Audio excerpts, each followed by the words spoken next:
سبحان اللہ وبحمدہ عدد خلقہ ورضا نفسہ وزنۃ عرشہ ومداد کلماتہ سبحان اللہ وبحمدہ سبحان اللہ العظیم اللہم صلی علی محمد وعلی آل محمد کما صلیت علی ابراہیم وعلی آل ابراہیم انک حمید مجید اللہم بارک علی محمد وعلی آل محمد کما بارکت علی ابراہیم وعلی آل ابراہیم انک حمید مجید رب اشرح لی صدری ویسر لی امری واحلل عقدۃ من لسانی یفقہوا قولی آمین یا رب العالمین۔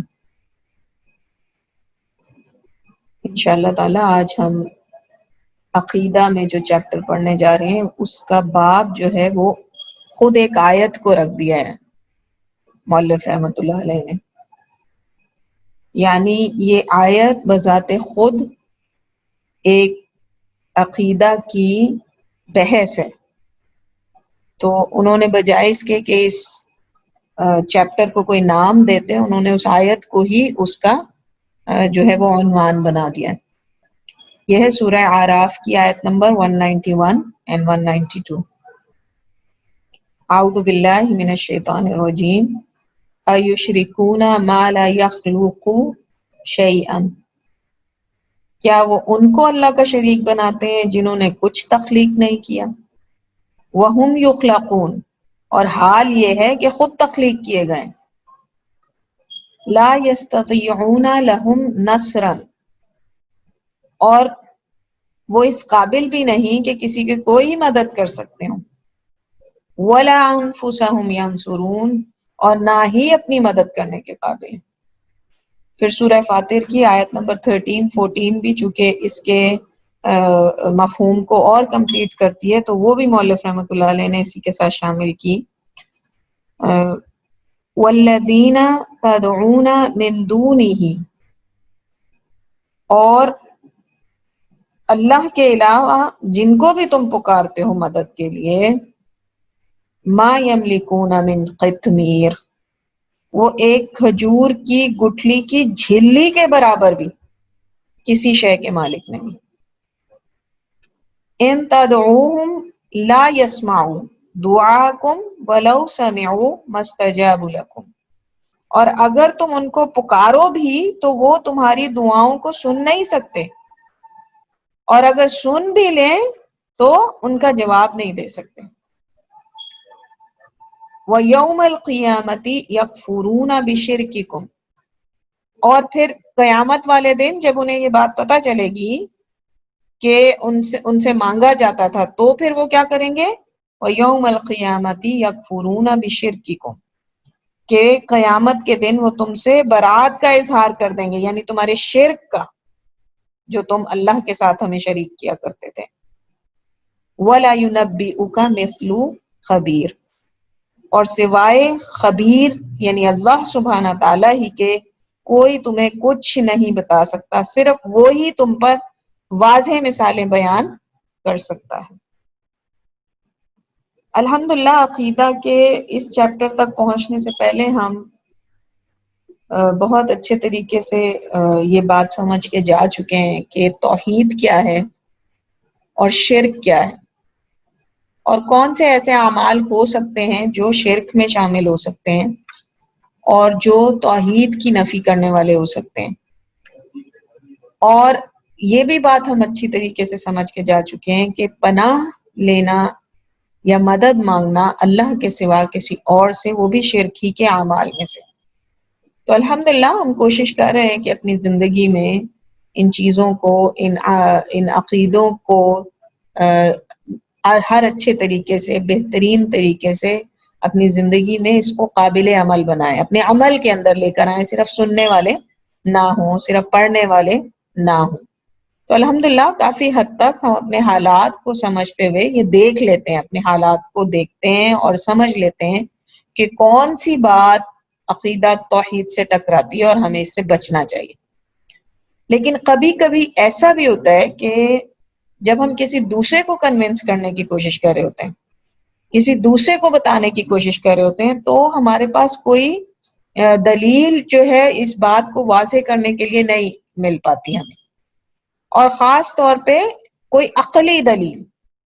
تو یہ جو آیات ہیں اس میں اللہ سبحانہ تعالیٰ نے عقلی دلیل دی ہے، دماغ کو استعمال کرنے والی، کہ اگر کوئی جو ہے اس کے پاس دماغ ہوگا، اگر اس کے پاس واقعی ابھی اس کا ذہن صحیح حالت میں ہے، سوچنے سمجھنے کی صلاحیت رکھتا ہے، تو وہ ضرور ہی ان چیزوں پہ غور کرے گا.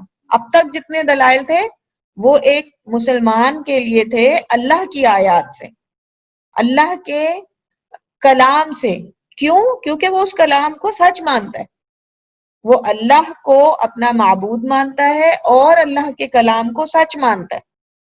اس وجہ سے اس کے لیے وہ دلائل تمام جو تھے وہ اللہ ہی کی آیات اور نبی ہی کے اقوال اور نبی ہی کی زندگی سے تھے.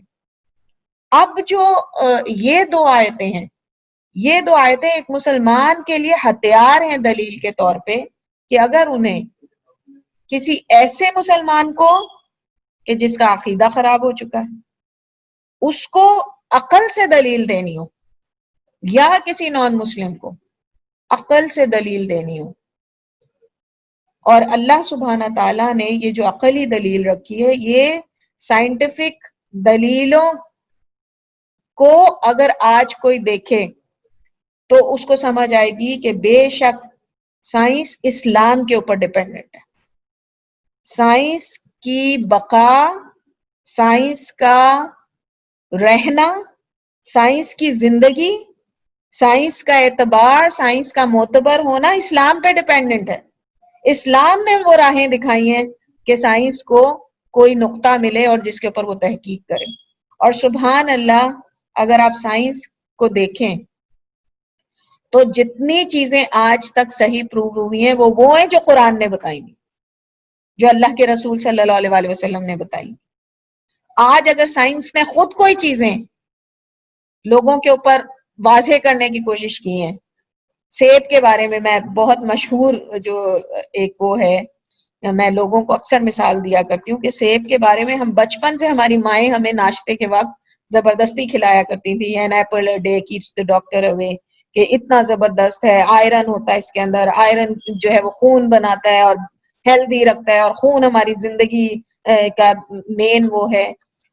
اور آج سائنس کیا کہتی ہے؟ یعنی ہمیں جو 40-50 سال بے وقوف بنائے رکھا ہے سائنس نے، آج سائنس کہتی ہے کہ نہیں، اس کے اندر کچھ ایسے جرمز ہوتے ہیں کہ جو ہوا کو ایکسپوز ہونے کی وجہ سے وہ ایک کیمیکل ریئیکشن ہے جس کی وجہ سے سیب کالا ہو جاتا ہے، وہ آئرن کی وجہ سے نہیں. تو جو سائنس نے ہمارے سامنے تھیوری پیش کی اس سے وہ خود ہی پلٹ گئے، اس سے وہ خود ہی پلٹ گئے آج.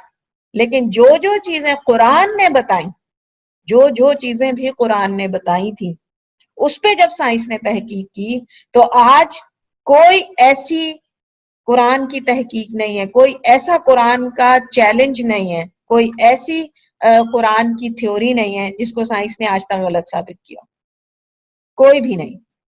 تو سبحان اللہ، یہ قطمیر جو ہے اس کو بھی آج جب سائنس نے تحقیق کی کھجور کے اوپر تو اس کو پتا چلا، آج چونکہ سائنس اس قابل ہوئی، نبی اکرم صلی اللہ علیہ وآلہ وسلم اور صحابہ کرام کے سامنے تو سائنس نام کی کوئی شے نہیں تھی، ان کے لیے تو سب کچھ اللہ اور اللہ کے رسول کی اطاعت تھی. تو آج سائنس نے یہ چیز دیکھی کہ ہاں کھجور ہے، کھجور کے اندر ایک گٹھلی ہوتی ہے، گٹھلی کا تو سب کو پتا تھا، گٹھلی کے اوپر ایک جھلی بھی ہوتی ہے. یہ آج جب تحقیق کی گئی تو لوگوں کو پتا چلا. اور وہ جھلی کتنی بے وقت چیز ہے، کتنی، یعنی اس جھلی کو کوئی نہ تو خریدے، نہ اس کی کوئی قیمت لگائے، نہ کوئی اس کو اس قابل سمجھے کہ کسی قسم کی اس کی کوئی کسی کی زندگی کے اندر اہمیت ہو سکتی ہے. تو اللہ سبحانہ تعالیٰ نے ایسے تمام لوگوں کو کہ جو سائنس کو بھی سامنے رکھنا چاہتے ہوں، لیکن وہ سائنس تبھی ان کے لیے فائدہ مند ہوگی جب ان کی عقلیں کام کرتی ہوں گی. تو یہ ایسی عقلی دلیل ہے جو مؤلف رحمۃ اللہ علیہ نے عقیدہ توحید کو جو ہے وہ اس کے لیے دلیل اگر کسی کے پاس آپ نے لے کر جانی ہے جو قرآن کو نہ مانتا ہو، نان مسلم ہو، یا کوئی ایسا شخص کہ جو عقیدوں کی جس کے اندر خرابی پیدا ہو چکی ہو، اس کے سامنے یہ دلائل رکھے جائیں ان دو آیتوں سے، تو انشاءاللہ تعالی وہ سوچنے پہ مجبور ہوگا اور جانے گا کہ ہاں واقعی عبادت کے لائق تو صرف خالق ہے. جیسا کہ اللہ سبحانہ تعالیٰ جو ہیں وہ کہتے ہیں کہ اس اللہ کے علاوہ ہر چیز خالق مخلوق ہے خالق کی. تو انشاءاللہ تعالیٰ آج ہم کیا سمجھنے جا رہے ہیں؟ آج قرآن اور نبی اکرم صلی اللہ علیہ وسلم کی زندگی کے کچھ واقعات سے ہم یہ بات سمجھنے جا رہے ہیں کہ دنیا کی ہر شے مخلوق ہے، کائنات کی ہر شے مخلوق ہے، اللہ کے علاوہ ہر چیز مخلوق ہے، اور مخلوق ہمیشہ عاجز اور کمزور ہوتی ہے، جبکہ خالق ہمیشہ مالک ہوتا ہے اور وہی معبود ہونے کا حق رکھتا ہے، اس لیے صرف اس ہی سے عاجزی کا اظہار کیا جانا چاہیے. تو بہت ہی بہترین دلائل ہیں جو آسان بھی ہیں سمجھنے کے لیے اور ساتھ ساتھ سمجھانے کے لیے. جس طرح میں نے آپ کے سامنے آیت رکھی پہلی سورہ اعراف کی کہ اللہ سبحانہ تعالیٰ کیا کہتے ہیں، کیا وہ ان کو اللہ کا شریک بناتے ہیں جنہوں نے کچھ تخلیق نہیں کیا؟ اللہ کو تو معلوم ہے کہ ہاں یہ سوال اللہ سبحانہ تعالیٰ کیوں پوچھ رہے ہیں، تاکہ ہم سوچیں کہ کیا واقعی کسی اور کو اللہ کے ساتھ شریک کرنا کسی اور کا حق ہے، جبکہ ان میں سے جن کو لوگ اللہ کا شریک بناتے ہیں کسی کے پورٹ فولیو میں کوئی ایسا کارنامہ نہیں ہے کہ جس سے وہ اللہ کی برابری کر سکیں،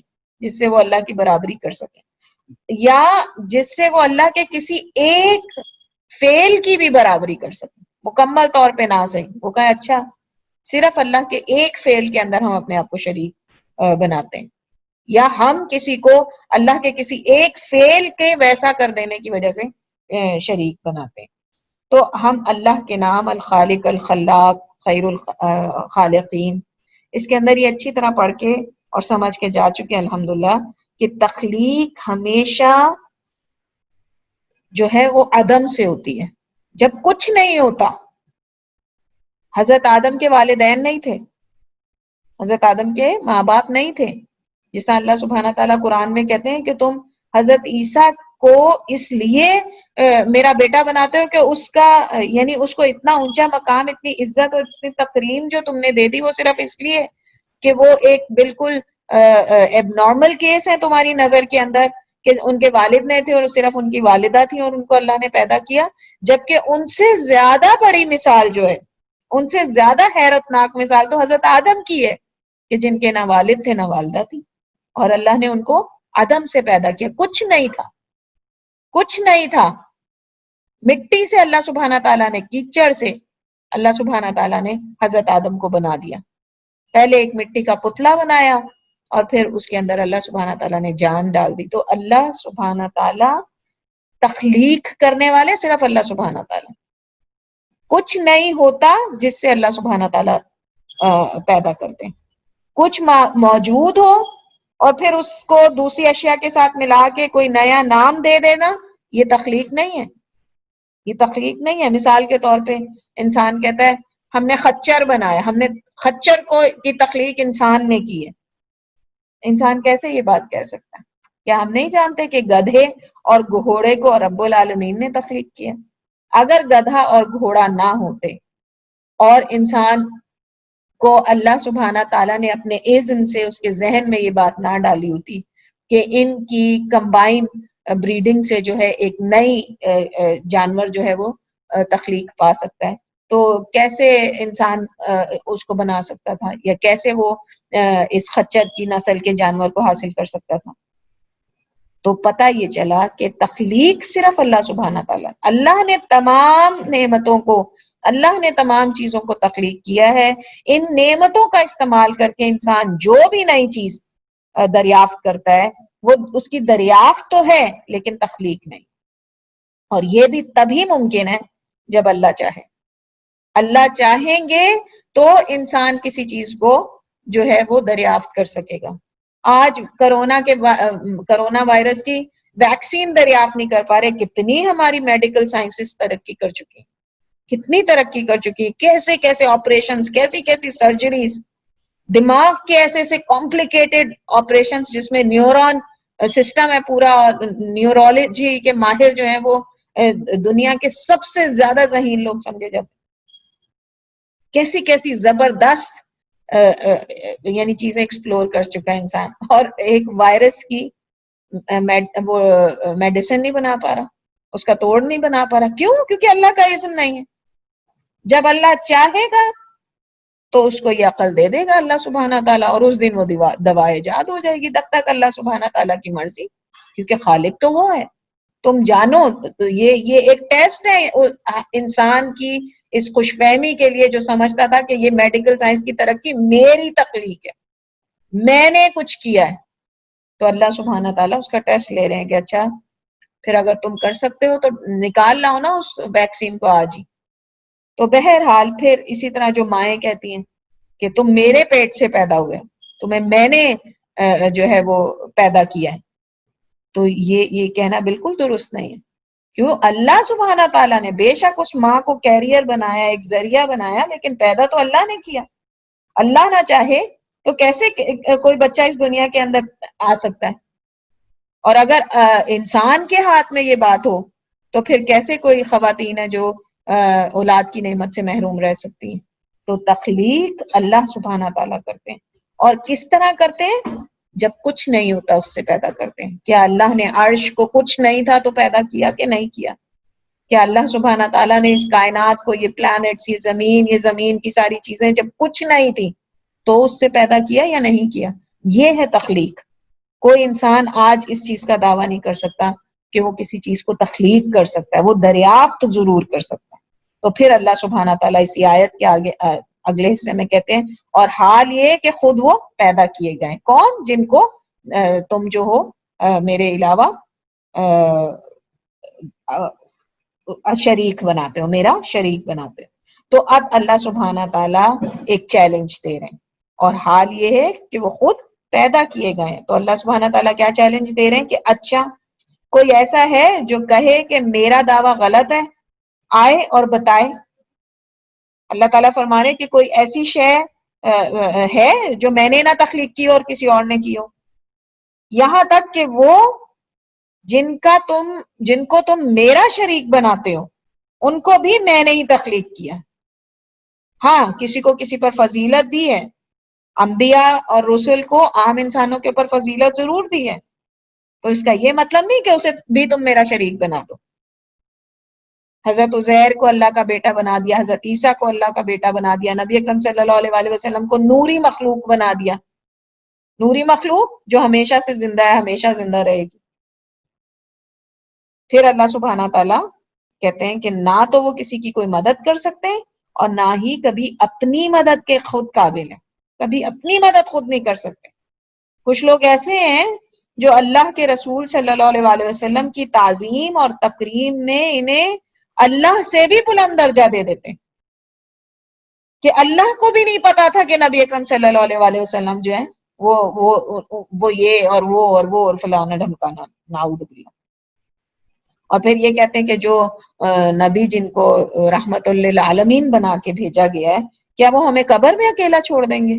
ایسی بدعات ایجاد کر لی ہیں اپنی ہی ذہن سے بنائی ہوئی دلیلوں سے کہ اللہ کے رسول صلی اللہ علیہ وسلم کو اللہ نے قرآن میں کہا کہ تمہیں رحمت للعالمین بنا کے بھیجا ہے، اور چونکہ اللہ سبحانہ تعالیٰ اپنے آپ کو رب العالمین اور رحمت بتاتا ہے ساری عالموں کے لیے، تو اللہ کے رسول صلی اللہ علیہ وسلم بھی جو ہیں وہ اتنے بلند درجے پہ پہنچ گئے کہ وہ ہمیں قبر کے عذاب سے بھی وہی بچا سکتے ہیں. درودوں کی چادریں ڈالی جاتی ہیں لپیٹ کے مردوں کے اوپر، کھڑے ہو کے قبر کے اوپر کھڑے ہو کے کتنی دیر تک درود و سلام کی محفلیں منعقد کی جاتی ہیں. کیوں؟ کیونکہ اللہ کے رسول صلی اللہ علیہ وسلم جو ہیں وہ تو اپنی امت کے لیے راتوں کو رویا کرتے تھے. اللہ سبحانہ تعالیٰ سے انہوں نے شفاعت کا حق مانگا اپنی امت کے لیے، تو وہ کیا قبر میں ہمیں اکیلا چھوڑ دیں گے؟ تو پھر مردے کے کان میں باتیں پھونکی جاتی ہیں کہ جب تمہارا حساب کتاب شروع ہو تو گھبرانا مت، اللہ کے رسول صلی اللہ علیہ وسلم تمہارے ساتھ موجود ہوں گے. نعوذ باللہ. اس قدر یعنی عقیدے میں اس قدر خرابی لوگوں کے پیدا ہو چکی ہے کہ استعمال بھی اللہ کی آیتوں ہی کا کرتے ہیں اور اللہ کے رسول صلی اللہ علیہ وسلم کی ان احادیث ہی کا کرتے ہیں جو اللہ کے رسول صلی اللہ علیہ وسلم نے ہی بتائی، لیکن مانے ان کو کیسے پہنا دیتے ہیں. ایسی شرکیہ حرکتیں پھر کرنے لگتے ہیں اور پھر اس کو درست سمجھتے ہیں. حضرت عیسیٰ کے بارے میں جب انہوں نے ایسی بات کی تو اللہ سبحانہ تعالیٰ نے کیا کہا قرآن کے اندر؟ اللہ نے کہا کہ قیامت والے دن جب میں ان سے شہادت لوں گا کہ کیا ہے عیسیٰ تم نے ان سے یہ کہا تھا کہ تمہیں میرے ساتھ شریک بنائیں، تو اللہ کے یہ رسول حضرت عیسیٰ کیا کہیں گے کہ اے اللہ آپ شاہد ہیں، مجھے تو آپ نے اٹھا لیا تھا دنیا سے، آپ شاہد ہیں کہ میں نے کبھی ان کو اس چیز کے بارے میں تعلیم نہیں دی۔ تو قیامت والے دن وہ اس چیز کا انکار کر دیں گے۔ اس آیت میں اللہ سبحانہ تعالیٰ مخلوق کی عاجزی کی انتہا کا اظہار کریں۔ جب اللہ تعالیٰ کہتے ہیں نا کہ نہ تو وہ کوئی مدد کر سکتے، نہ ہی کبھی اپنی مدد کر سکتے، نہ کسی اور کی، تو وہ تو اتنے عاجز ہیں کہ انہیں اپنے مرنے کے بعد یہ بات بھی نہیں پتا کہ لوگ انہیں اپنا معبود بنا بیٹھے ہیں، اللہ کے ساتھ انہیں اپنا شریک بنا چکے ہیں۔ لوگ کہتے ہیں آپ کیسی باتیں کرتی ہیں، اللہ کے رسول صلی اللہ علیہ وسلم نے فرمایا کہ جو مجھ پہ درود پڑتا ہے وہ میرے سامنے پیش کیا جاتا ہے، تو یہ کیسے ہو سکتا ہے کہ ہمارے اعمال کی انہیں خبر نہ ہو کہ ہم کیا کریں؟ کیا اللہ سبحانہ تعالیٰ نے کہا، کیا اللہ کے رسول صلی اللہ علیہ وسلم نے کہا کہ اس درود کے علاوہ تمہارے اعمال بھی مجھ پہ پیش کیے جاتے ہیں اور میں جانتا ہوں اور میں زندہ ہوں؟ لیکن وہ حدیث ہے کہ نبی جو ہیں وہ زندہ ہوتے ہیں اپنی قبروں میں۔ اب کیسے زندہ ہوتے ہیں؟ ان کے اللہ کے رسول صلی اللہ علیہ وسلم کے سامنے کیسے وہ درود کو پیش کیا جا سکتا ہے؟ ہم کیسے اپنی عقل سے یہ بات سوچ سکتے ہیں؟ ہم کیسے اپنی عقل سے یہ دلیلیں بنا کر لے کر آ سکتے ہیں کہ چونکہ وہ زندہ ہیں اور ان کے پاس وہی والی زندگی ہے جو ہم انسانوں کے پاس ہے، جس کے اندر وہ ایک دوسرے کے حالات سے باخبر ہو جاتے ہیں اور جب انہیں بتایا جائے تو نہیں، یا ان کے پاس وہ زندگی جو اللہ کے پاس ہے؟ کیا وہ اللہ کی طرح الحی ہیں؟ نعوذ باللہ ثم نعوذ باللہ۔ وہ تو اپنے مر جانے کے بعد اتنے عاجز ہو چکے ہیں کہ یہ نہیں جانتے کہ ان کو خدا بنا لیا گیا اللہ کے ساتھ، یا اللہ کے ساتھ ان اللہ کے اعمال کے اندر، افعال کے اندر ان کو شریک کر دیا گیا۔ اچھا وہ اپنے مر جانے کی وجہ سے عاجز ہو گئے، تو وہ جو زندہ ہیں اور عبادت کیے جا رہے ہیں، ان کی اتنی قدرت اور طاقت نہیں کہ ایک مکھی بنا سکتے ہوں۔ اللہ سبحانہ تعالیٰ قرآن میں کہتے ہیں انہیں کو ایک مکھی بنا کے لا کے دکھائیں، اور وہ مکھی تو کیا بنائیں گے، اگر مکھی ان سے کچھ لے کر چلے جائے تو اس سے واپس نہیں لے کر آ سکتے۔ اور آج سائنس کی سے محبت کرنے والے، مجھے تو خیر سائنس کی مثالیں دینا دنیا کی سب سے بڑی بے وقوفی لگتی ہے، لیکن سبحان اللہ چونکہ اسلام کی ایک ایک بات کو سائنس جو ہے وہ اب جان چکی ہے کہ وہی سچ ہے، تو اس لیے آج پتا چلتا ہے کہ جب مکھی کی آنکھ کے اوپر تحقیق کی گئی ہے تو بلین آنکھیں جو ہیں اس کی ایک مکھی کی ایک آنکھ کے اندر ہوتی، اور پتا چلتا ہے کہ اس کی جو رفتار ہے اس کی کیا وجہ ہے۔ سبحان اللہ۔ تو اللہ سبحانہ تعالیٰ نے اس وقت مکھی کی مثال دی جب یہ سائنس وائنس جیسی کوئی نام کی کوئی شے نہیں تھی، تو اس وقت اللہ کو پتا تھا کہ اللہ سبحانہ تعالیٰ ہی کو پتا ہو سکتا تھا کہ اگر یہ انسان اس مکھی پہ غور کر لے تو یہ عقلی دلیلیں ہیں ساری کی ساری، اس کے لیے تمہیں کوئی راکٹ سائنس کی ضرورت نہیں ہے۔ پھر سورہ فاتر کی جو آیت کہ اللہ سبحانہ تعالیٰ فرماتے ہیں کہ کوئی ایسا بھی نہیں جو کھجور کے اندر جو گٹھلی ہے اس کے اوپر جو ایک جھلی ہے جو اتنی بے سود اور حقیر ہے، جو کوئی ہر ایک کی نظر میں حقیر ہے، وہ بھی ان کی ملکیت میں سے نہیں۔ آپ یہ دیکھیں کہ غزوہ احد کے موقع پہ جب نبی اکرم صلی اللہ علیہ وآلہ وسلم شدید زخمی ہوئے تو بے اختیار ان کے منہ سے نکلا کہ کوئی قوم کیسے کامیاب ہو سکتی ہے جو اپنے نبی کو زخمی کر دے، تو اللہ سبحانہ تعالیٰ نے فوراً آیت اتاری، لیس لک من الامر شیء، اے پیغمبر صلی اللہ علیہ وآلہ وسلم آپ کے پاس کسی قسم کا کوئی اختیار نہیں ہے اس چیز کے اندر، یعنی اس قوم کے مستقبل کے بارے میں سوائے اللہ کے کوئی نہیں ہے جو کچھ کہہ سکے یا کر سکے۔ تو آپ صلی اللہ علیہ وسلم کو حالانکہ یہ تنبیہ کرنے کی کیا وجہ تھی؟ آپ صلی اللہ علیہ وسلم تو اللہ ہی کے نبی ہیں، اللہ ہی کے حکم اور اذن سے یہ ممکن ہوا ہے کہ اس قوم نے آپ کو یہ نقصان پہنچایا ہے۔ اس قوم کے بعد یعنی یہ قوم بعد میں ایمان لے آئے گی، اس کے بارے میں آپ کیسے کوئی بات کہہ سکتے ہیں؟ آپ کیسے کہہ سکتے ہیں کہ یہ قوم اسی حال کے اندر مر جائے گی، جبکہ جو علم اللہ کے پاس ہے وہ آپ کے پاس نہیں ہے؟ اللہ کا اذن اور امر ان کے بارے میں کیا ہے، اس قوم کے بارے میں، وہ آپ کیسے اے نبی صلی اللہ علیہ وسلم اس کے اندر شامل ہو سکتے ہیں کوئی بھی بات کہنے کے لیے؟ بہترین دلیل ہے یہ بھی کہ اللہ کو جس سے زیادہ کسی سے محبت نہیں، اللہ کے رسول صلی اللہ علیہ وسلم سے زیادہ اللہ کو اپنی مخلوقات میں کسی سے اتنی محبت نہیں جتنی کہ آپ صلی اللہ علیہ وسلم، اتنا اکرام نہیں، اتنی تعظیم نہیں، اتنا رتبہ کسی کا نہیں پوری مخلوقات کے اندر جو اللہ کے رسول صلی اللہ علیہ وسلم کا۔ ان کو اللہ نے اتنا بے اختیار بنا دیا، ان کو اللہ سبحانہ تعالیٰ نے اتنا بے اختیار بنایا کہ جب آپ زخمی ہوئے تو اپنی مدد آپ نہ کر سکیں، روک نہیں سکے دشمنوں کو اپنے آپ کو زخمی کرنے سے۔ ان کے بارے میں لوگ یہ کہیں کہ وہ ہماری حاجتیں پوری کریں گے اپنے مر جانے کے بعد، جب وہ زندہ تھے تب وہ اپنی مدد آپ نہیں کر سکتے تھے۔ کون، کس کی بات ہم کریں؟ اللہ کے رسول صلی اللہ علیہ وسلم، تمام انبیاء اور رسول کے امام، پوری کائنات میں سب سے زیادہ اللہ سبحانہ تعالیٰ کو عزیز اور مکرم، ان کی ہم بات کریں۔ اور پھر آپ یہ دیکھیں کہ نبی اکرم صلی اللہ علیہ وسلم نے کوئی بد دعا نہیں دی تھی انہیں، صرف اس تشویش کا اظہار کیا تھا کہ کیا یہ قوم جو ہے وہ اللہ کا کوئی احسان پا سکے گی، کوئی اللہ کی کوئی نعمت پا سکے گی ایمان جیسی کہ جو اپنے نبیوں کے ساتھ یہ سلوک کرتی ہو۔ اور پھر اللہ کے رسول صلی اللہ علیہ وسلم نے کیا کیا نہیں دیکھا تھا اپنی آنکھوں سے، کیا قصور تھا آپ صلی اللہ علیہ وسلم کا؟ صرف یہ کہ اللہ کے نام کی، اللہ کی توحید کی اشاعت کر رہے تھے، تبلیغ کر رہے تھے، تو جس کی وجہ سے آپ کو اور آپ کے صحابیوں کے ساتھ اس قدر ان کو تکلیفیں اور ان کو صعوبتیں برداشت کرنی پڑ رہی تھی، صرف ایک اس عمل کی وجہ سے۔ آپ صلی اللہ علیہ وسلم کے منہ سے اگر یہ بات نکل گئی تو فطری سی بات تھی، بے اختیار نکلی، فطری سی بات تھی، لیکن اللہ نے فوراً اس کی تصحیح کر دی کہ اے نبی صلی اللہ علیہ وسلم، آپ کا مقام اور مرتبہ اپنی جگہ، لیکن میرے کسی کام میں کسی کا کوئی حصہ نہیں۔ آپ کیسے یہ کہہ سکتے ہیں کہ اس قوم کو ہدایت نہیں مل سکتی؟ اور پھر نبی اکرم صلی اللہ علیہ وسلم کی رحمت، نبی اکرم صلی اللہ علیہ وسلم کا صحیح نبی ہونا کہ انہوں نے یہ منوعان اسی طریقے سے اپنی امت کے سامنے رکھ دی یہ بات کہ دیکھو اس طرح میرے اللہ نے، میرے رب نے میری تصحیح کی ہے اس طریقے سے۔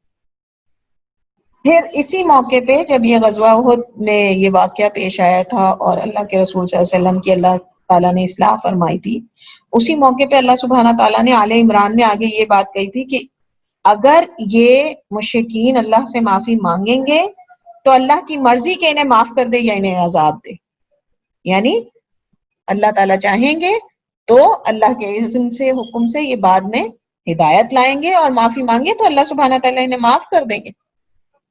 تو فتح مکہ پہ ہم نے پڑھا کہ کس طرح یہی مشرکین جوک در جوک جو ہے وہ پھر اسلام میں داخل ہوئے، اور اللہ نے العلیم نے اپنے واحد علیم ہونے کی وجہ سے آپ صلی اللہ علیہ وسلم کو یہ بات کہی تھی کہ آپ نہیں جانتے کہ مستقبل میں یہی لوگ جو آپ کو اور آپ صلی اللہ علیہ وسلم کے صحابیوں کو قتل کر رہے ہیں، ان کی لاشوں کی بے حرمتی کر رہے ہیں، وہی دین کے کتنے عظیم کارکن بن کے اٹھیں گے۔ حضرت حمزہ کے ساتھ کیا کیا تھا مشرکین مکہ نے؟ کس طرح ان کی لاشوں کا مسئلہ بنا دیا تھا مسلمانوں کی لاشوں کا، اور مسلمان کو کبھی یہ چیز جو ہے وہ کرنے کا حکم نہیں دیا کہ چاہے اس پہ کتنا ہی وہ کیوں نہ ہوا ظلم و ستم۔ تو بہرحال آپ دیکھیں کہ ابو سفیان رضی اللہ، خالد بن ولید رضی اللہ، کون ہے جو ان کو نہیں جانتا جو پھر فتح مکہ کے موقع پہ اسلام لائے؟ کیا یہ وہ نہیں تھے کہ جنہوں نے، یہ وہی خالد بن ولید جنہوں نے غزوہ احد میں سب سے زیادہ نقصان پہنچایا مسلمانوں کو؟ بعد میں اللہ سبحانہ تعالیٰ نے انہیں کیا کہا؟ سیف اللہ، اللہ کی تلوار۔ اللہ کے رسول صلی اللہ علیہ وسلم نے ان کو یہ ٹائٹل دیا کہ وہ اللہ کی تلوار ہے، اور کس قدر بہترین انہوں نے جو ہے وہ اسلام کے لیے پھر خدمات سر انجام دی، کہ یہ وہ کہا جاتا ہے کہ یہ وہ شہید ہیں جو اپنے بستر پہ جن کو شہادت ملی، کہ اتنی جنگیں انہوں نے اسلام کے لیے لڑی، لیکن اللہ نے ان کی موت جو ہے وہ بستر پہ لکھی بھی تھی۔ تو بہرحال اللہ سبحانہ تعالیٰ نے اسی موقع پہ پھر تصحیح بھی کی اللہ کے رسول صلی اللہ علیہ وسلم کی۔ پھر ایک اور موقع پہ آپ دیکھیے کہ عبداللہ ابن عمر رضی اللہ سے روایت ہے کہ ایک دفعہ آپ صلی اللہ علیہ وسلم نے فجر کی نماز کے آخری رکعت میں جب رکوع سے سر اٹھایا، یعنی دوسری رکعت جب پڑھی اور رکوع سے سر اٹھایا تو سمع اللہ لمن حمیدہ ربنا ولک الحمد کہنے کے بعد آپ صلی اللہ علیہ وسلم نے ایک ایک کر کے جو ہے وہ صفوان بن امیہ، سہیل بن عمر اور حارث بن حشام، بہت بڑے بڑے جو اس وقت کے اسلام کی دشمنی میں بڑھے ہوئے لوگ تھے، ان کے نام لے لے کر ان پر لعنت فرمانی شروع کر دی۔ تو اس وقت بھی پھر یہی آیت نازل ہوئی کہ لیس لک من الامر شیء، کہ اللہ کے رسول صلی اللہ علیہ وسلم یعنی نہ کریں آپ یہ اس سے نہیں روکا کہ آپ جو ہیں آپ صلی اللہ علیہ وسلم جو ہیں وہ قنوت نازلہ نہ پڑھیں، لیکن یہ کہ ان کے نام لے لے کے جو آپ یہ کہہ رہے ہیں تو آپ کو نہیں پتا کہ کل کو ان کی اولادوں میں سے کون لوگ ہوں گے کہ جو انشاءاللہ تعالی دین کے اندر شامل ہو جائیں گے۔ تو یہاں پہ بھی اللہ سبحانہ تعالیٰ نے جو ہے وہ اس طریقے سے آپ صلی اللہ علیہ وسلم کو بتایا کہ آپ کا کسی ہدایت جیسی جو چیز ہے اس میں بھی آپ کا کوئی حصہ نہیں۔ پھر ایک جگہ پہ حضرت ابو ہریرہ سے روایت ہے کہ جب نبی اکرم صلی اللہ علیہ وسلم پہ وَأَنذِرْ عَشِيرَتَكَ الْأَقْرَبِينَ یہ آیت نازل ہوئی تو آپ صلی اللہ علیہ وسلم اسی وقت کھڑے ہوئے اور اپنے جو رشتہ دار تھے ان کو پکار کے کہنے لگے، اے قریش والو، اے قریشیو، اے میرے خاندان قریش کے لوگوں، اپنی جانوں کو بیچ ڈالو، یعنی اپنے آپ کو بچا لو، اللہ کے ہاں میں تمہارے کسی کام نہیں آ سکوں گا۔ اے ابن عباس بن عبد المطلب، اپنے آپ کو بچاؤ، اللہ کے ہاں میں تمہارے کسی کام نہ آ سکوں گا۔ اے میری پھپھی صفیہ، اپنے آپ کو بچاؤ، اللہ کے ہاں میں تمہارے کسی کام نہ آ سکوں گا۔ اے میری بیٹی فاطمہ، میرے مال سے جو چاہو مانگ لو، اس دنیا میں اگر تمہیں کچھ دینے کے قابل ہوں تو دے دوں گا، لیکن اللہ کے ہاں میں تمہارے کسی کام نہ آ سکوں گا۔ یعنی حضرت فاطمہ جو کہ سردار ہیں جنت کی عورتوں کی، ان کو بھی کیا کہتے ہیں کہ اے میری بیٹی میں تمہارے کسی کام نہ آ سکوں گا۔ یعنی آپ صلی اللہ علیہ وسلم کا نبی اور رسول ہونا صرف خود آپ کے لیے ہی نہیں بلکہ آپ کے خاندان والوں کے لیے بھی کسی فائدے کا باعث نہیں۔ اور اسی طریقے سے آپ یہ دیکھیں کہ ابو لہب چچا تھا آپ صلی اللہ علیہ وسلم کا، لیکن کسی قسم کی کوئی خیر اس کے حصے میں نہیں آئی۔ ابو طالب، کتنا دل دکھتا ہے ان کے بارے میں تو جتنی دفعہ پڑھو دل کٹ کے رہ جاتا ہے کہ ساری زندگی اپنی صحت، اپنی طاقت، اپنی زندگی، اپنی محبت، اپنا مال سب اللہ کے رسول صلی اللہ علیہ وسلم کے لیے لگا دیا، لیکن ایمان نہیں لے کر آئے۔ ان پہ بھی آپ صلی اللہ علیہ وسلم کا اتنا زور نہیں تھا کہ ان کو کلمہ پڑھوا لیتے مرنے سے پہلے۔ تو جب اللہ سبحانہ تعالیٰ نے نبی اکرم صلی اللہ علیہ وسلم کو اپنے کسی عمل میں شامل نہیں کیا تو پھر یہ درخت، کوئی پتھر، کوئی پیر، یہ کیسے اللہ کی عبادت میں کسی بھی طرح شریک ہو سکتے ہیں؟ ایک عفق کا واقعہ بھی بہت زبردست اس کی اگزامپل ہے کہ جب حضرت عائشہ اور صفوان بن معطل رضی اللہ عنہما کے اوپر کفار مکہ مدینہ کے جو منافقین ہیں انہوں نے کتنا بڑا الزام لگایا آپ صلی اللہ علیہ وسلم کی زوجہ پہ، اور ان کا مقصد کیا تھا؟ یہی کہ اللہ کے رسول صلی اللہ علیہ وسلم، ان کے سب سے محبوب دوست حضرت ابو بکر صدیق رضی اللہ، اور آپ صلی اللہ علیہ وسلم کی سب سے محبوب بیوی حضرت عائشہ صدیقہ رضی اللہ، ان سب کو تکلیف پہنچائی جائے، اس قدر کبھی الزام آپ کے اوپر لگایا گیا۔ تو کیا ہوا؟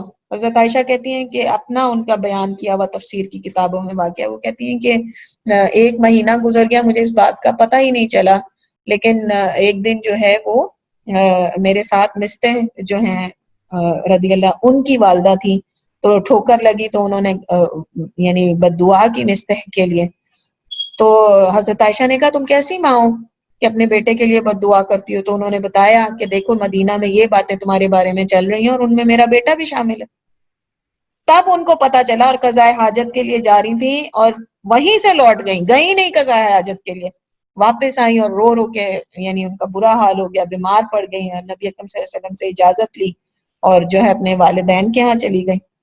اور جب وہاں پہ پہنچی تو کہتی ہیں کہ میں پہلے تو میں محسوس کرتی تھی کہ نبی اکرم صلی اللہ علیہ وسلم میری طرف اتنا زیادہ توجہ نہیں کرے، لیکن اب تو مجھے بہت ہی کھلنا شروع ہو گیا کہ میں بیمار ہوں، لیکن آپ صلی اللہ علیہ وسلم جو ہیں وہ میری خبر بھی لینے نہیں آتے.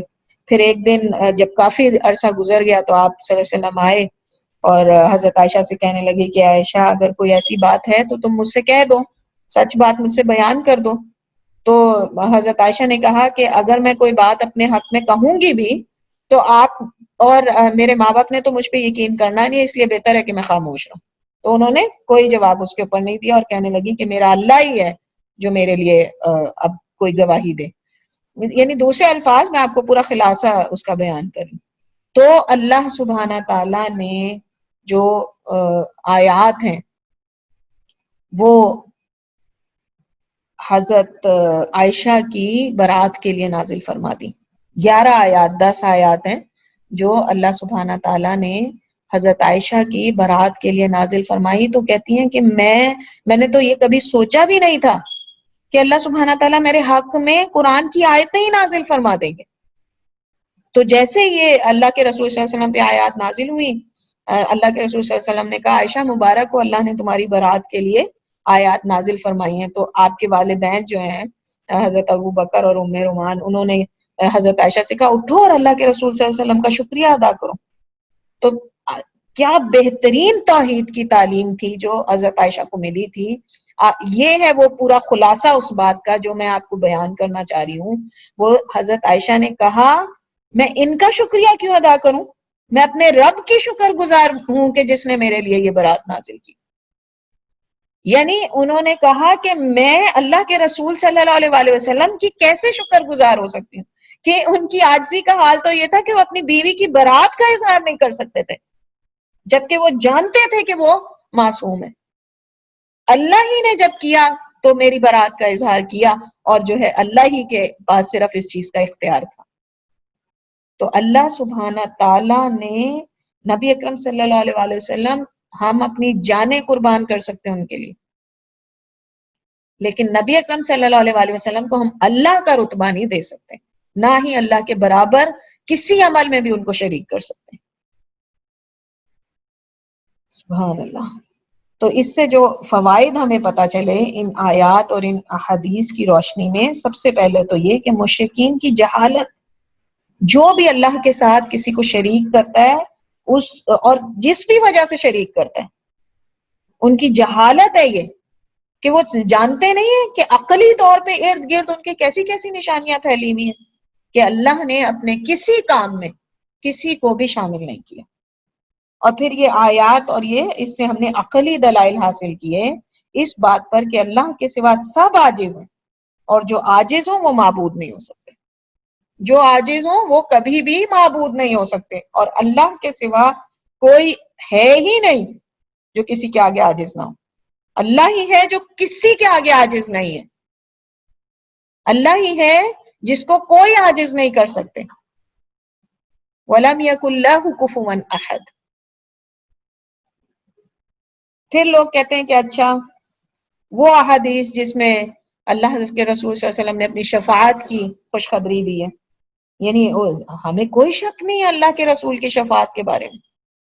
اللہ کے رسول صلی اللہ علیہ وسلم کو جو کوثر دیا گیا، ہمیں کوئی شک نہیں ہے کہ وہ پلائیں گے اپنی امتیوں کو. ہمیں اس میں کوئی شک نہیں ہے کہ قیامت والے دن اللہ کے رسول صلی اللہ علیہ وسلم اپنی امت کے لوگوں کے لیے شفاعت فرمائیں گے. لیکن اس کی وجہ ہمیں بتائی گئی ہے، اور اس کی وجہ ہے کہ ہمارے اعمال کی بنا پہ جن کے لیے اللہ سبحانہ تعالی چاہیں گے اور اجازت دیں گے، صرف ان لوگوں کے لیے اللہ کے رسول صلی اللہ علیہ وسلم شفاعت کریں گے. اس کے لیے نہیں کہ جو صبح سے لے کے شام تک 1,00,000 دفعہ درود شریف پڑھتا ہو لیکن نہ اس نے کبھی قرآن کھول کے دیکھا ہو، نہ وہ 5 وقت کی نمازوں کا ہی اہتمام کرتا ہو، نہ اس کے لیے زکوٰۃ دینا کوئی اہمیت رکھتا ہو، نہ اس کے لیے یعنی باقی ساری چیزیں چھوڑ کے بیٹھا اور صرف درود پڑھتا رہے سارا دن، تو کیا اللہ کے رسول صلی اللہ علیہ وسلم کی شفاعت ملے گی اس کو؟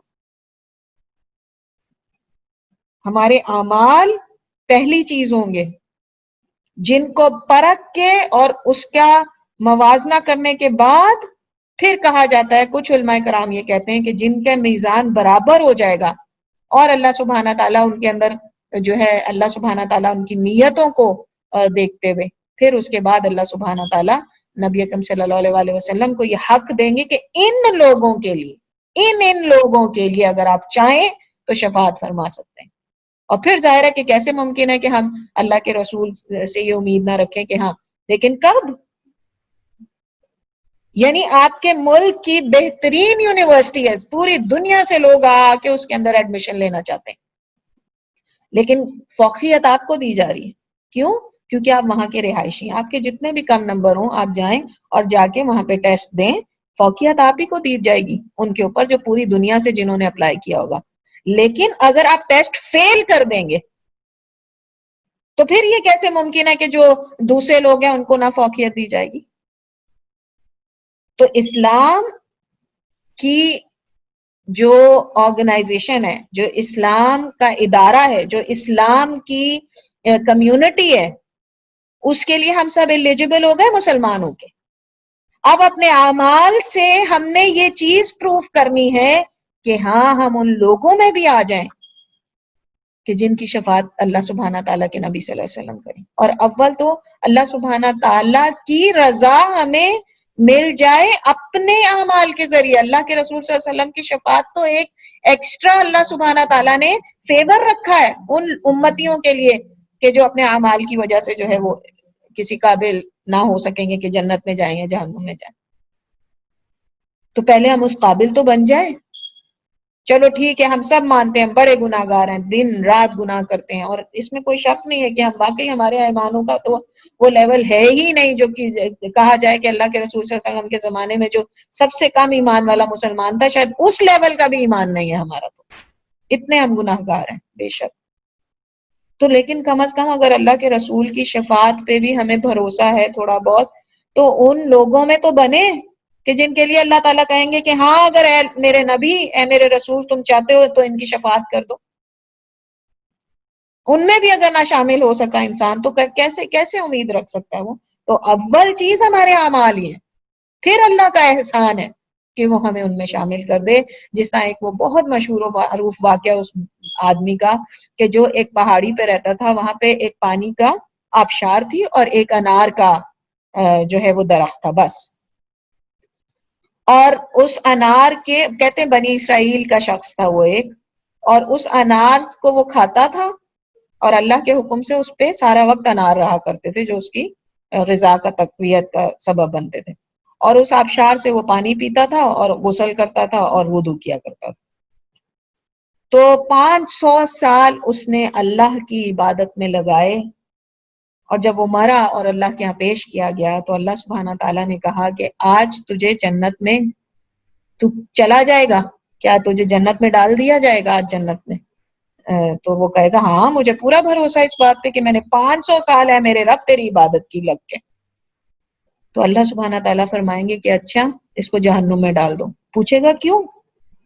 تو اللہ سبحانہ تعالیٰ فرمائیں گے کہ اگر وہ آبشار تیرے سامنے نہ ہوتی، میری احسان نہ ہوتا، آبشار نہ ہوتی تیرے پاس، اگر وہ انار کا درخت نہ ہوتا جس پہ ہر وقت انار لگے رہتے اور تو اس کو کھا سکتا، تو کیا تو اس قابل تھا کہ 500 سال تک میری عبادت کر سکتا تھا؟ تب وہ ریئلائز کرے گا، یعنی تب اس کو یہ بات سمجھ آئے گی کہ واقعی اگر اللہ کی نعمتیں نہ ہوتی تو کیا میں اس قابل تھا کہ یہ عبادت کر سکتا؟ یہ تو اللہ کا احسان ہے کہ پہلے اس نے مجھے ہدایت دی، پھر اس کے بعد مجھے یہ توفیق دی کہ میں یہ کر سکوں، اور آج جب میں اللہ کے سامنے کھڑا ہوں تو میں اپنے اعمال کے اوپر خوش فہمی کا اظہار کر رہا ہوں۔ تو یہ اللہ کا احسان ہوگا کہ وہ ہمارے کن اعمال کو قبول کر کے ہمیں اس قابل سمجھیں کہ یا تو ہمیں جنت میں داخل کر دیں یا ہمیں ان لوگوں میں سے کر دیں کہ جن کے لیے اللہ کے رسول صلی اللہ علیہ وسلم کو اجازت دی جائے کہ وہ شفاعت فرمائیں۔ تو اللہ سبحانہ تعالیٰ کے رسول صلی اللہ علیہ وآلہ وسلم سے صرف محبت کا ہونا، اور وہ بھی ایسی محبت جو صرف دلوں اور دیواروں پہ لگی ہوئی ہو اور اعمال میں نظر نہ آئے، یہ ہم سے مطلوب نہیں ہے۔ ہم سے کیا مطلوب ہے؟ واقعی اگر اللہ کے نبی صلی اللہ علیہ وآلہ وسلم سے محبت ہے تو کرو نا وہ اعمال جو صحابہ کرام نے کیے، دو نا وہ قربانیاں جو صحابہ کرام نے دی، کرو نا وہ، اٹھاؤ نا وہ ساری تکلیفیں جو صحابہ کرام نے اٹھائی۔ کیوں اٹھائی انہوں نے وہ سب؟ کیونکہ وہ صحیح معنی سمجھتے تھے اس بات کے کہ اللہ کے رسول صلی اللہ علیہ وآلہ وسلم کی اطاعت تبھی ہو سکتی ہے کہ جب ہم وہی کچھ کریں جس کی وہ تعلیم دے رہے ہیں، اور پھر اس کے بعد ہم اس بات کی امید رکھیں کہ اپنے ان اعمال کے نتیجے میں اللہ سبحانہ تعالی ہم سے راضی ہو اور ہمیں جنت میں داخل فرما دے اور نبی اکرم صلی اللہ علیہ وآلہ وسلم کا ساتھ عنایت کرے۔ تو یہ یعنی اسلام سے محبت، ہم جانتے ہیں کہ اللہ سبحانہ تعالیٰ نے کہا وَأَطِیعُوا اللَّهَ وَأَطِیعُوا الرَّسُولَ، لیکن اس اطیع اللہ و اطیع الرسول وا کا عطف ہی اس بات کو شو کرتا ہے کہ اللہ کے رسول کی اطاعت بے شک اللہ کی اطاعت ہے، لیکن اللہ کے رسول کی عبادت جو ہے وہ ہمیں کسی حال کے اندر جائز نہیں۔ جس نے بھی اپنی پوری زندگی میں کبھی بھی اس خیال کو اپنے ذہن میں لایا کہ اللہ کے رسول ہیں نا، میں جیسے بھی اعمال کرتا رہوں، بس میں سورہ کہف پڑھوں گا جمعے والے دن، جمعے کی نماز پڑھوں گا اور اس کے بعد جو ہے وہ درود بھیجوں گا بہت زیادہ اور بس میری شفاعت ہو جائے گی، اور میں چونکہ اللہ کے نبی کا امتی ہوں تو میری شفاعت تو لازمی ہے، اس کو اپنی تصحیح کرنے کی ضرورت ہے۔ اللہ کے رسول صلی اللہ علیہ وآلہ وسلم خود اپنے لیے، اپنے خاندان کے لیے وہ فرماتے ہیں کہ میں کسی کے کام نہیں آ سکتا۔ قیامت والے دن ہمیں بتایا جا رہا ہے کہ قیامت کے دن جب ساری مخلوق اللہ کے آگے اس بات کے انتظار میں ہوگی کہ اللہ تعالیٰ حساب کتاب شروع کرے تاکہ یہ جو مشکل کا وقت ہے ہم سے دور ہو، تو کوئی سر نہیں اٹھا سکے گا اللہ کے سامنے، نبی اکرم صلی اللہ علیہ وآلہ وسلم سمیت، جب تک کہ اللہ تعالیٰ اجازت نہیں دیں گے اور انبیاء کرام جو ہیں وہ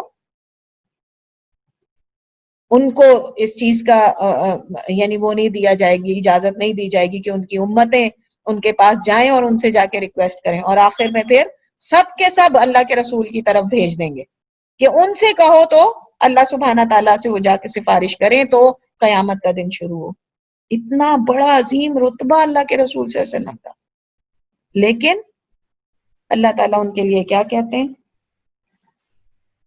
لیس لک من الامر شیئا، اس دنیا کے، اس کائنات کے کسی کام کے اندر میں نے تمہیں شامل نہیں کیا، وہ صرف اللہ سبحانہ تعالیٰ کے لیے۔ تو اللہ سبحانہ تعالیٰ ہمیں ان آیتوں اور ان احادیث اور ان واقعات کی روشنی میں اللہ سبحانہ تعالیٰ ہمارے عقیدوں کی اصلاح فرمائیں، ہماری محبت اللہ کے رسول صلی اللہ علیہ وآلہ وسلم سے یا اللہ کے ان محبوب بندوں سے کہ جنہوں نے اللہ کے دین کی اشاعت کے لیے جو بھی کام کیے، چاہے وہ زندہ ہیں چاہے وہ اللہ کے پاس جا چکے ہیں، اللہ سبحانہ تعالیٰ ہم ان کے اعمال کو صرف ایڈمائر کرنے والا نہ بنے اور ان کے اعمال کو پسند کر کے ان کی عبادت کرنے والا نہ بن جائیں کہیں، بلکہ ان کے نقش قدم پہ چلنے والا بنے، اور پھر اللہ سبحانہ تعالیٰ اپنے احسان سے، اپنی رحمت سے ہمارے گناہوں کو معاف کر دے اور ہمیں ان میں سے بنا دے۔ اگر ہم اتنے چونکہ عاجز ہیں، اپنے اعمال پہ ہمارا کوئی بھروسہ نہیں ہے سوائے اس کے کہ اللہ کے احسان پہ، اور پھر اس کے بعد اس بات کے اوپر کہ اگر ہماری نیتیں جو ہیں جو کہ اللہ سبحانہ تعالیٰ کے پاس ریکارڈ ہو رہی ہیں، آپ سب جانتے ہیں کہ ہماری نیتیں ہمارے اعمال ناموں میں نہیں لکھی جاتی، ہمارے اعمال ناموں میں فرشتے صرف وہی اعمال لکھتے ہیں جو ہم کر لیتے ہیں، اس عمل کی نیت کیا تھی۔ اسی لیے تو اللہ سبحانہ تعالیٰ جب قیامت والے دن اس غنی کو، اس شہید کو، اس عالم کو پوچھیں گے تو چونکہ ان کی نیتیں جو ہیں وہ اللہ ہی جانتے ہوں گے، تبھی تو جو ہے ان کو اس خوش فہمی کا اظہار کرنے کا موقع دیا جائے گا کہ ہاں ہم تو ساری عمر جو ہے وہ تیری ہی خاطر یہ سارے عمل کرتے رہے، اور لوگ بھی ان کو نیک سمجھتے رہیں گے۔ وہ حدیث بھی ابھی ہم ریسنٹلی پڑھ کے گئے کہ ساری عمر ایک شخص جو ہے وہ جنتیوں کے کام کرے گا لیکن مرے گا تو جہنم میں جائے گا۔ کیوں؟ کیونکہ نیتیں صرف اللہ کے پاس ریکارڈ ہو رہی، نیتیں صرف اللہ سبحانہ تعالیٰ جانتے ہیں، اعمال جو ہے وہ اعمال نامے کے اندر نوٹ ڈاؤن ہو رہے ہیں۔ تو ان نیتوں کے بیس کے اوپر پھر اللہ سبحانہ تعالیٰ چاہیں کہ ہماری عاجزی اور کمزوری کی وجہ سے ہم اگر اپنے اعمال کو اتنے اچھے طریقے سے انجام نہیں دے سکے، ہمیں موقع نہیں ملا، ہمارے حالات نے ہمیں وہ موقع نہیں دیا، لیکن ہماری نیت تھی، ہم اللہ سبحانہ تعالیٰ کے لیے ہی جو ہے وہ سچے دل سے اخلاص سے کام کرنا چاہتے تھے، تو پھر اللہ سبحانہ تعالیٰ اپنے احسان سے، اپنے کرم سے اگر چاہیں تو ہمیں بخش دیں، اور اگر چاہیں تو نبی اکرم صلی اللہ علیہ وسلم کی شفاعت پہ ہمیں چھوڑ دیں. اور پھر ظاہر ہے کہ ہمیں اس بات کی امید ہے کہ اللہ کے رسول صلی اللہ علیہ وسلم کبھی بھی اپنی امتیوں کو جو ہے وہ اپنی شفاعت سے محروم نہیں کریں گے. آمین یا رب العالمین. یہاں پہ اگر کسی کو کوئی بات ایڈ کرنی ہو یا میں نے کچھ مس کر دیا ہو یا کوئی بات نہیں سمجھ آئی ہو. اچھا، ایک اور بات جو وہ حدیث میں نے آپ کے سامنے رکھی تھی کہ اللہ کے رسول صلی اللہ علیہ وسلم نے فجر کی نماز کے بعد جو ہے وہ بد دعا کرنی شروع کی، تو اس سے جو ہے ہمیں یہ بات پتہ چلتی ہے کہ کافروں کے لیے بد دعا کی جا سکتی ہے، جو کہ کھلم کھلا کافروں اور جن کی دشمنی اسلام کے لیے ثابت ہو چکی ہو. اور پھر اسی طریقے سے قنوت، اسی لیے آپ یہ دیکھیں کہ جب بھی اب مسلمان امت کے اوپر کوئی بھی ایسی حادثہ پیش آتا ہے کہ جو کفار کا ثابت شدہ ہوتا ہے کہ ہاں انہی کی وجہ سے یہ ہوا، جس طرح سیریا والے ہیں، برما والے ہیں، یہ کس طریقے سے روہنگیا والے ہیں، یا جو چائنا کے اندر جو مسلمانوں کے ساتھ ہوا، تو اس موقع پہ چونکہ ثبوت ہے اس بات کا کہ ہاں انہوں نے ہی مسلمانوں کے لیے وہ تکلیف کا باعث بنے، تو علماء کرام ہمیں پھر یہ کہتے تھے کہ ہاں قنوت نازلہ پڑھی جا سکتی ہے اور اللہ سبحانہ تعالیٰ سے مدد مانگی جا سکتی ہے مسلمان امت کے لیے اوور آل. تو یہ اس حدیث سے بھی ہمیں یہ بات پتہ چلی کہ قنوت نازلہ نزول حوادث کے وقت پڑھی جا سکتی ہے. اسی طرح ایک اور واقعہ ہے جو واقعہ رجی ہے، جو رجی والوں کی طرف اللہ سبحانہ تعالیٰ نے اللہ کے رسول صلی اللہ علیہ وسلم نے کچھ صحابہ کو بھیجا تھا اور انہوں نے ان کو غداری کی اور ان کو شہید کر دیا، اور نہتے تھے وہ. اور اسی طریقے سے بئر معونہ کا تو بہت ہی تکلیف دہ واقعہ، اللہ کے رسول صلی اللہ علیہ وسلم اس سے زیادہ کسی موقع پہ غمگین نہیں ہوئے کہ جب اللہ کے رسول صلی اللہ علیہ وسلم نے 70 صحابہ کو بھیجا، اور یہ یقین کر کے کہ وہ قبیلہ جنہوں نے ان کو بلایا ہے وہ ایمان کی طرف آنا چاہتا ہے، اور انہوں نے ان کو بغیر بتایا اچانک حملہ کر کے 70 صحابہ کو، جبکہ وہ قرآن کی تعلیم میں مصروف تھے، شہید کر دیا. تو اللہ کے رسول صلی اللہ علیہ وسلم بہت شدید تکلیف کا شکار ہوئے، اور انہوں نے تقریباً 1 مہینے تک 40 دن کہیں کہا جاتا ہے قنوت نازلہ پڑی ان لوگوں کے لیے. تو اس سے ہمیں یہ بات، پھر اللہ تعالیٰ نے ان کو منع کر دیا اتنے دن کے بعد، پھر بالآخر تو پھر انہوں نے اس کو روکا. تو اس سے یہ بات کا ثبوت ملتا ہے کہ آج بھی اگر یہ بات ثابت ہو تو پھر ایسے کفار کے اوپر یا جنرلی ان تمام لوگوں کے اوپر جو اسلام کے لیے سازشیں کریں، جو اسلام کے لیے کسی قسم کی تکلیف کا سبب بن رہے ہیں، ان سب کے لیے قنوت نازلہ پڑھی جا سکتی ہے. تو یہاں پہ انشاءاللہ تعالی ہمارا سبق ختم ہوتا ہے. اگر کسی کو کوئی بات ایڈ کرنی ہے یا کوئی بات چاہتے ہیں کہ اس کی وضاحت میں مزید کر دوں تو انشاءاللہ تعالی میں حاضر ہوں. جی جی السلام علیکم ورحمۃ اللہ وبرکاتہ. بس ایڈ ہی کرنا چاہوں گی وہ جو بات آپ کہہ رہی تھیں کہ شفاعت کی اور جو کہا جاتا ہے، تو کتنا مطلب ہمارا میڈیا اگر آپ دیکھیں تو صبح دوپہر شام جو قوالیاں چل رہی ہیں، جو رمضان ٹرانسمیشن میں چیزیں چل رہی ہیں، تو وہ یہی ہے کہ جب میں قبر کے اندھیرے میں اور وہ آپ آ جانا، اور مطلب کیا کانسیپٹ پوری قوم کا جو ایک وہ ہے وہی بدل رہے کہ بس وہ قبر کا اندھیرا ہوگا تو آپ آ جانا اور یہ ہوگا، جیسے یہ مطلب اتنا صبح دوپہر شام آپ کو فیڈ کیا جا رہا ہے. تو پوری قوم کا مزاج ہی وہ بن گیا ہے کہ ان کو کوئی اس کے علاوہ کوئی بات بتائی جائے تو ان کو تو کہیں گے یہ کہاں کے لوگ آ گئے.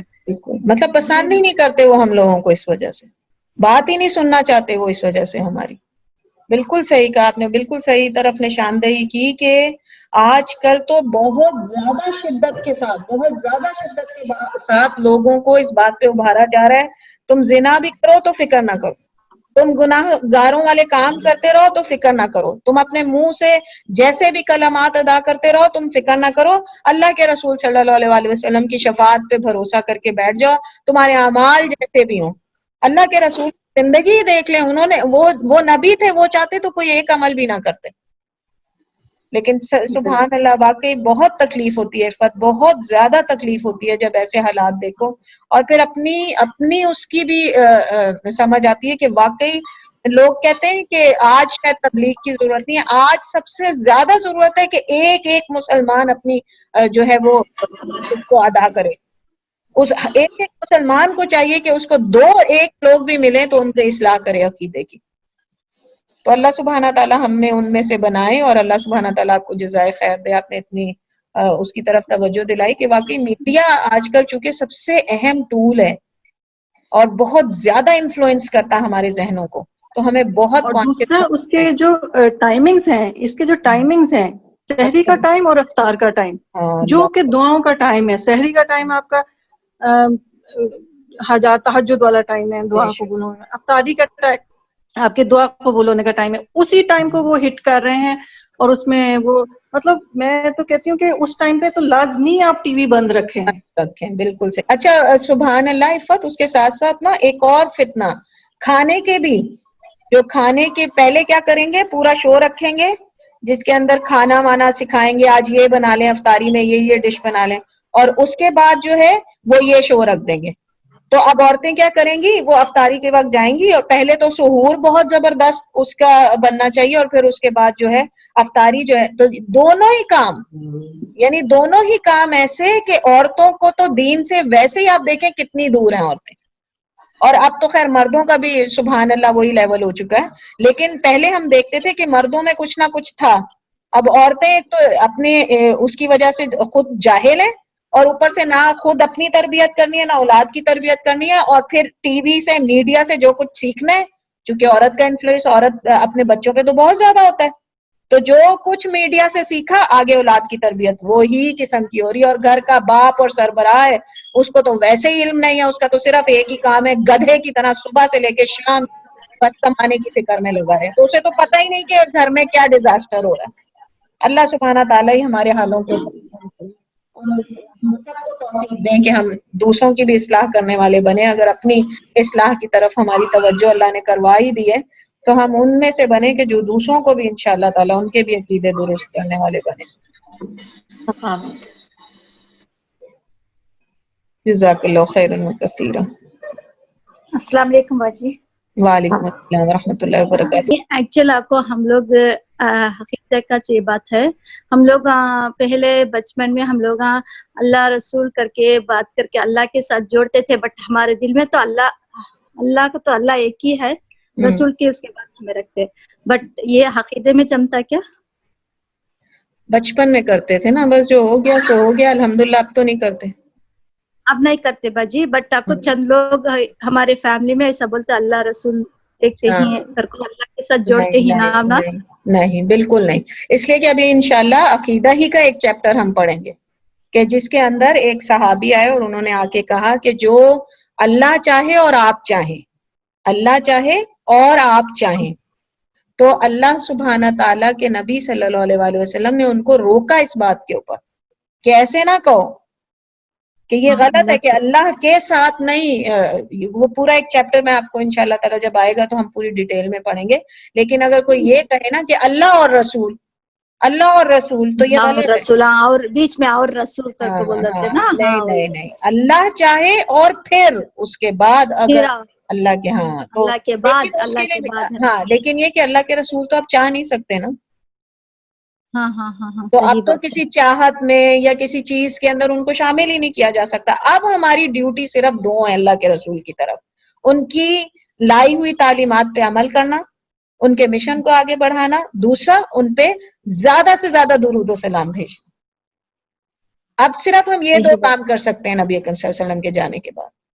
اس کے علاوہ اب ان کے بارے میں نہ ہم ان کے لیے کچھ کر سکتے ہیں نہ وہ ہمارے لیے کچھ کر سکتے ہیں. صحیح بات ہے، الحمدللہ. اور عقیدہ کے خلاف ایک کوسچن ہے. ایکچوئل نہیں باجی، ایکچوئل آپ کو اب لوگ لڑکی کو دیکھو، لڑکا سامنے آمنے سامنے بتا کے شادی کرنا کا کچھ چند لوگ بولتے، چند لوگ نہیں بتانا کہتے. اس کا کیا تو بھی دلیل ہے کیا؟ سامنے آمنے سامنے لڑکی کی اور لڑکے کی شادی کے وقت، شادی کے وقت، شادی کے آگے ابھی لڑکی بتاتے نا مرد ابھی لڑکے کے گھرانا آتے اس ٹائم کو شوہر اچھا بچے کو منگنی جب سے دیکھنے پہلے جاتے ہیں. منگنی سے پہلے لڑکی دیکھنے جاتے نا وہ بول رہے ہیں. ہاں صحیح.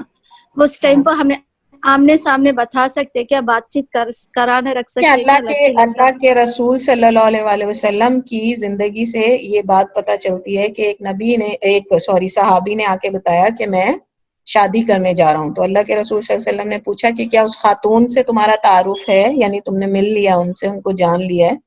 تو اس سے ہمیں یہ پتہ چلا کہ اس چیز کی اجازت ہے کہ اس خاتون سے ملا جائے, لیکن اس میں شرطیں ہیں کچھ.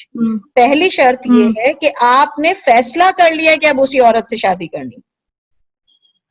ٹھیک ہے, اچھا یہ نہیں ہے کہ جناب صبح شام دوپہر ماں بیٹے کو لے کے آج وہاں لڑکی دیکھنے جا رہی ہے, کل وہاں لڑکی دیکھنے جا رہی ہے, فلانی لڑکی کو دیکھنے جا رہی. نہیں, پہلے اس چیز کا فیصلہ کر لیا جائے. ہاں, دو آپشنز ہو سکتے ہیں کہ یا اس لڑکی سے یا اس لڑکی سے, تو اس میں پھر استخارہ کریں کہ میرا ان دونوں پکا ہو لڑکیوں گیا شادی اس لڑکی کو میں شادی کریں گا تو پکا ہوا تو بالکل بتا سکتے بات سکتے. بالکل ڈیسائیڈ ہو جائے جب کہ ہاں یہ فیملی ہم نے دیکھ لی ہے, انشاءاللہ تعالی اس فیملی کے اندر ہم جو ہیں اس میں ہم مطمئن ہیں, اس فیملی میں نے ماں نے لڑکی دیکھ لی ہے, ماں بالکل اطمینان ہو گیا اس کو, اور ظاہر ہے ماں وہی ہے جس نے اس بیٹے کی تربیت کی ہے, جس نے شادی کرنی ہے, اس کو اس چیز کا یقین ہے کہ انشاءاللہ تعالی میرا بیٹا بھی اس کو پسند.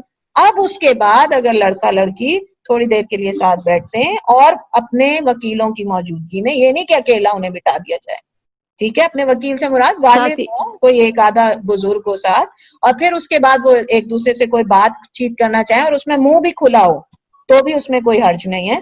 پھر اس کے بعد وہ ایک دوسرے سے بات کرتے ہیں اور اللہ کے حکم سے اس نیت کے ساتھ کہ انشاءاللہ ہم نے ایک دوسرے سے شادی کرنی ہے. اس نیت کے ساتھ نہیں کہ پہلے سے ہی معلوم ہے کہ ہم نے منع کرنا ہے, ہم تو اس لیے مل رہے ہیں کہ ہم شریعت کا مذاق اڑانا چاہ رہے ہیں. یعنی ایک شریعت کی آسانی کو آپ جو ہے اس لیے حاصل کریں کہ اس کے ذریعے سے آپ کوئی اپنا فائدہ حاصل کرنا چاہتے ہو, یہ سراسر گناہ ہے, سراسر گناہ ہے. صحیح بات جی. یہ کس لیے میں پوچھی کا تو آج کل یہ فیمس ہو گیا ہے کہ ہمارے ملک میں سامنے لڑکی کو بلا لگا کے لڑکے کو بتاتے ہیں, سمجھ میں آ گیا, لڑکی کو بلا لگا کے ماں باپ لڑکے کو بتاتے ہیں, جب جانے کے ٹائم پہ ماں باپ پوچھتے ہیں کہ پسند ہے کیا لڑکا, جب وہ لڑکی بولتی ہے ہم استخارہ کر کے بولتے, پھٹافٹ 1-2-3 دن میں ایسا ہی چل رہا. اس لیے میں یہ دلیل آپ کو دلیل کچھ ہے کیا کر کے پوچھی سر. یہ میرے کو ٹھیک سے معلوم نہیں تھا اتنا خلاصہ, ابھی بولے نا آپ مجھے خلاصہ معلوم ہو گیا, پتا چل گیا الحمدللہ. بالکل اجازت ہے, کیونکہ دیکھیں دین اسلام سے زیادہ کوئی ماڈرن دین نہیں ہے, یہ بات آپ ہمیشہ یاد رکھیں. اس کی وجہ یہ کہ اللہ سے زیادہ اپنے بندوں کی نیچر کو کون جانتا ہوگا, تو اس وجہ سے بے شک اجازت ہے, لیکن شرائط کے ساتھ. اس میں شرائط شامل ہیں, یہ نہیں کہ کلم کلا پہ. اور بہت سارے ایسے مردوں کو میں نے خود دیکھا ہے کہ کبھی خود کسی کی بہن بیٹی کا رشتہ لے کے اپنی ماں کو لے کے پہنچ جاتے ہیں, چائے پی 25-30 لڑکیاں دیکھنے کے بعد بھی کوئی پسند نہیں آ رہی. یہ کیا طریقہ ہے, مذاق ہے؟ صحیح بات ہے, بکریاں ہیں, اس لیے میں پوچھی باجی. یہ بات صحیح بات ہے, اپنے اس میں شامل ریوڑ میں شامل کرنا ہے تو بالکل بھی نہیں. عزت نفس کے بھی خلاف ہے, لڑکی کی بھی اور لڑکے کی, فیملی کی پرسٹیج کے خلاف ہے, اور اسلام کی تعلیم کے خلاف ہے. تو اس وجہ سے غلط طریقہ ہے. جب تک آپ نے اس چیز پہ اطمینان نہیں کر لیا, فیملیز کا اس حد تک جو ہے وہ ایک دوسرے کے بارے میں وہ نہیں ہو گیا, اس سے پہلے لڑکے لڑکی کو ایک جگہ پہ بٹھانا, اور پھر اس کے بعد پھر اگر اللہ نہ کرے خدا نہ خواستہ کوئی ایسی بات کھل کے آئے, پھر اگر وہ لڑکا واقعی لڑکا یا لڑکی کسی جینون وجہ سے منع کر دے, تو پھر اس کے اندر کوئی انشاءاللہ تعالی کسی پہ گناہ نہیں آئے گا. اچھا, جزاک اللہ خیر باجی. جی السلام علیکم باجی. وعلیکم السلام. جی میں فریم بات کر رہی ہوں. یہ میرا ایک سوال ہے, تو آج کی ٹاپک سے ریلیٹڈ تو نہیں ہے, بٹ لیکن ایک سوال تھا, مجھے لگا شاید آپ کلیئر کر دیں گے انشاءاللہ, کہ جیسے کسی کی ڈیتھ ہو جاتی ہے تو جیسے صدقہ جاریہ اس کی اولاد ہوتی ہے نا, کہ جو بھی کرے گی اچھا کام اس کو جائے گا, ٹھیک ہے. یہ آپ نے ایک اولاد بھی ہوتی ہے, اولاد بھی 3 میں سے ایک ذریعہ ہے, ایک ہے, ٹھیک ہے. مجھے ایک سوال تھا کہ بیوی اگر کرے گی تو اس کا کچھ جائے گا ہسبینڈ کو؟ انشاءاللہ ضرور جائے گا، اس کا بھی ضرور جائے گا. اگر بیوی کے لیے شوہر نے یعنی مال چھوڑا ہے اور وہ اس کے لیے صدقہ کرتی ہے، اس کے لیے عمرہ کرواتی ہے، اس کے لیے حج کرواتی ہے، اس کے لیے یعنی اور کوئی صدقہ جاری، کنواں کھدواتی ہے، کوئی مسجد میں اس کی طرف سے لگواتی ہے، انشاءاللہ تعالیٰ اس کا بھی اس کو جائے گا.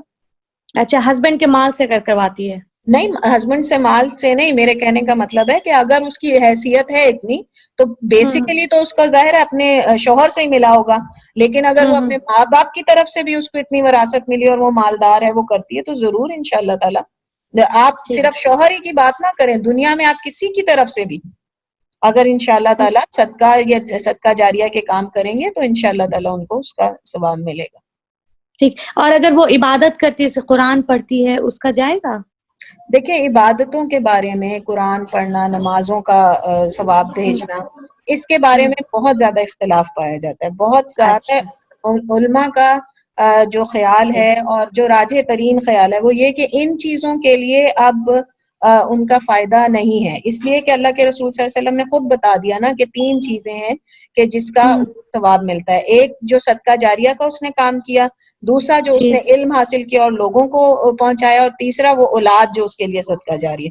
تو اس سے یہ بات پتہ چلی کہ اولاد کے تو ہر نیک عمل کا اس کو آٹومیٹکلی مل ہی رہا ہے ثواب، ٹھیک ہے.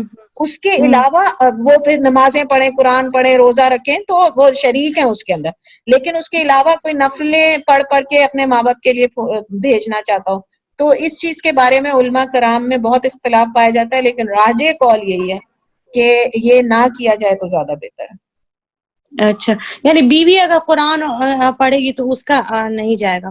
نہیں، اس کا اس طرح تو نہیں جائے گا. اگر ہسبینڈ نے پڑھوایا ہو یا سکھایا فار ہو تو وہ الگ. ایگزامپل ہسبینڈ نے بٹھا کے اپنے ساتھ خود پڑھایا، اس پہ محنت کی، اس کے لیے کوئی ایسے ذرائع نکالے، یا اس کی یہ خواہش تھی کہ میری بیوی کو نہیں آتا وہ پڑھ لے اور اس وجہ سے اس نے پڑھ لیا، تو پھر ضرور جب بھی وہ پڑھے گی انشاءاللہ تعالیٰ وہ بھی شریک ہوگا. کیونکہ ہر نیکی کرنے، حدیث سے ہمیں پتہ چلتا ہے نا کہ اللہ کے رسول صلی اللہ علیہ وسلم نے فرمایا کہ جس کی وجہ سے کسی دوسرے کو ترغیب ہوئی کسی نیکی کی، وہ برابر کا اس کے ثواب میں حصے دار ہے، اس کے علاوہ کہ اس کے نیکی میں کوئی کمی آئے گی، یعنی اس کی نیکی میں بھی کمی نہیں آئے گی، کرنے والے کو بھی اتنا ہی ثواب ملے گا اور جس نے اس کو ترغیب دی اس کو بھی اتنا ہی ثواب ملے گا. ٹھیک ہے. اور یہ بدنی عبادت کا یہ ہے کہ یہ جو عمرہ کروانا اور حج کروانا یہ کسی اور سے کروا سکتے ہیں اگر اولاد نہ کرے؟ سکتے ہیں، ہاں بالکل کروا سکتے ہیں. پہلا حق جو ہے وہ اولاد کا اور ماں باپ کی طرف سے جو چین ہوتی ہے ان کا ہوتا ہے، اور جو نظر کا اور فرض اگر کسی کا عمرہ اور حج ہو تو وہ کروانا چاہیے، نفلی نہیں کروانے چاہیے. اچھا، فرض والے جو آپ کسی اور تیسرے کو بھی آپ پیسے دے کے کروا سکتے ہیں؟ بالکل کروا سکتے ہیں، ہاں جی. اور یہ روزے جو جیسے بدنی عبادت میں روزے اور یہ ہوتے ہیں نا حج عمرہ. ایک منٹ، پیسے آپ یعنی مطلب کس لیے دیں گے؟ اس کا حج کا اور اس کا سفر کا خرچ اٹھانے کے لیے، ٹکٹ کا اور ان ساری چیزوں کا. یعنی اس کو آپ معاوضہ نہیں دیں گے الگ سے حج کرنے کے لیے کہ یہ تمہارے ہے کیونکہ تم اس کی طرف سے حج کرنے جا رہے ہو، ٹھیک ہے، اس کے وہ نہیں جائیں گے، یعنی اس کو معاوضہ نہیں دیا جائے گا اس نیکی کے کرنے کا. اس نیکی کو کرنے کے لیے جس پیسے کی ضرورت ہے وہ اس کے اخراجات اٹھائے جائیں گے. جی کلیئر ہو گئی یہ بات، یہ نہیں پتا تھی. اچھا جی جزاک اللہ خیرن. اور یہ بدنی عبادات جو ہوتے ہیں جیسے روزے، یہ سب بھی کوئی اور تو کر سکتا ہے کیا؟ مطلب یہ عمرے اور قضا کے لیے ہے، قضا کے لیے اگر کسی کے روزے قضا ہیں تو اس کی بیٹی کو یا اس کی ماں اگر زندہ ہے یا اسی طرح اس کی نانی زندہ ہے یا اس کی یعنی جو امیجیٹ رشتہ دار ہیں اس چین میں، ان کو چاہیے کہ ان کی طرف سے رکھیں، ورنہ فدیہ کر دیں انشاءاللہ تعالی. ٹھیک ہے. اور وائف رکھ سکتی ہے؟ رکھ لے تو بالکل رکھ سکتی ہے. ٹھیک. جزاک اللہ خیرن. جزاک اللہ خیرن کثیرا. وہی کیا ادھر. چلیں الحمدللہ رب العالمین. سبحانک اللہم و بحمدک، اشہد ان لا الہ الا انت، استغفرک و اتوب الیک. ربنا تقبل منا انک انت السمیع العلیم وتب علینا انک انت التواب الرحیم. وصلی اللہ تعالی علی خیر خلقہ محمد وآلہ واصحابہ اجمعین برحمتک یا ارحم الراحمین. السلام علیکم ورحمۃ اللہ وبرکاتہ وجزاکم اللہ خیرا کثیرا.